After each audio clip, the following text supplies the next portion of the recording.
ഇവാഞ്ചലിയും അനുദിന സുവിശേഷ വിചിന്തനം. ഏവർക്കും ഈശോമിശിഹായ്ക്ക് സ്തുതിയായിരിക്കട്ടെ.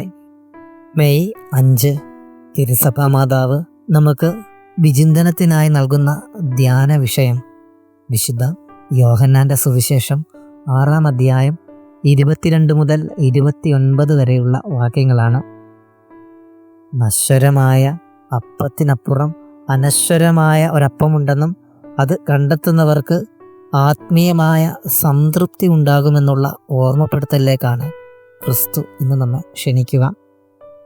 1988 ജോൺ പോൾ രണ്ടാമൻ പാപ്പ ആഫ്രിക്കൻ രാജ്യമായ പെറു സന്ദർശിക്കാൻ ഇടയായി.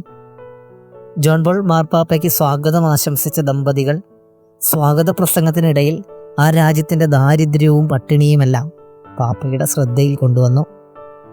മറുപടി പ്രസംഗത്തിൽ ജോൺ പോൾ പാപ്പ ഇപ്രകാരം പറഞ്ഞു: നിങ്ങളുടെ ശാരീരികമായ വിശപ്പ് ശമിച്ചു കാണണമെന്നാണ് ഞാൻ ആഗ്രഹിക്കുന്നത്.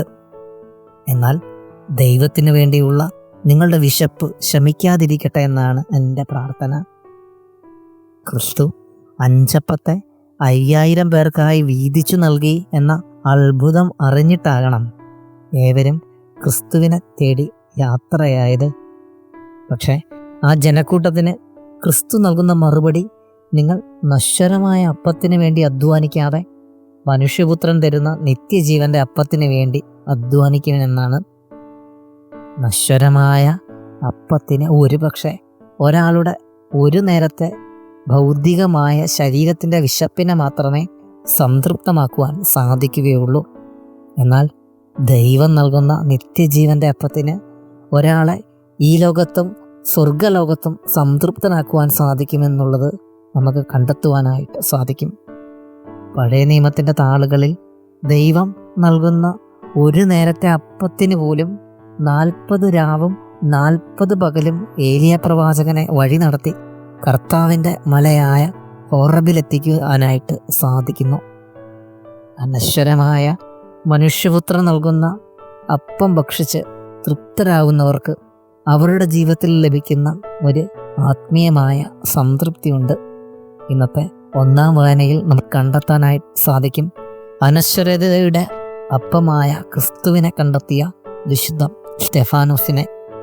ആരൊക്കെ എന്തൊക്കെ വിമർശനങ്ങൾ തനിക്ക് നേരെ വർഷിക്കുമ്പോഴും തൻ്റെ മുഖത്ത് ആത്മീയമായ ഒരു സംതൃപ്തി അനുഭവിക്കുന്ന, തൻ്റെ മുഖം ദൈവദൂതൻ്റെ മുഖം പോലെ പ്രകാശിപ്പിക്കുന്ന സ്റ്റെഫാനോസിനെ. ദൈവം നൽകുന്ന അനശ്വരതയുടെ അപ്പം കണ്ടെത്തുന്നവൻ അനുഭവിക്കുന്ന ഒരു ആത്മീയമായ സംതൃപ്തിയുണ്ട്. വീണ്ടും പഴയ നിയമത്തിലെ ജോബിൻ്റെ പുസ്തകം ഈ ആത്മസംതൃപ്തിയെപ്പറ്റി ഇങ്ങനെ നമ്മെ ഓർമ്മപ്പെടുത്തുന്നുണ്ട്.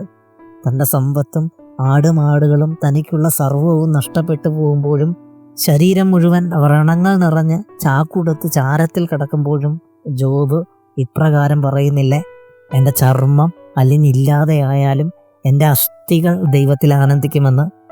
ദൈവമാകുന്ന അനശ്വരതയുടെ അപ്പം ലഭിക്കുന്നവൻ്റെ ആത്മീയമായ സംതൃപ്തിയുടെ വാക്കുകളാണിവ.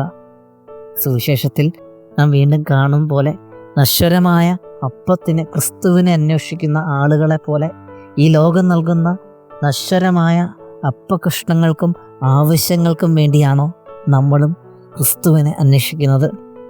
ഈ നിമിഷം മുതൽ നമുക്കും പ്രാർത്ഥിക്കാം: ദൈവമേ, നീയാകുന്ന ആ അനശ്വരമാകുന്ന അപ്പത്തെ അന്വേഷിക്കുവാനും ആ ആത്മീയമായ സംതൃപ്തി കണ്ടെത്തുവാനും ഞങ്ങളെയും അനുഗ്രഹിക്കണമേ. ആമേൻ.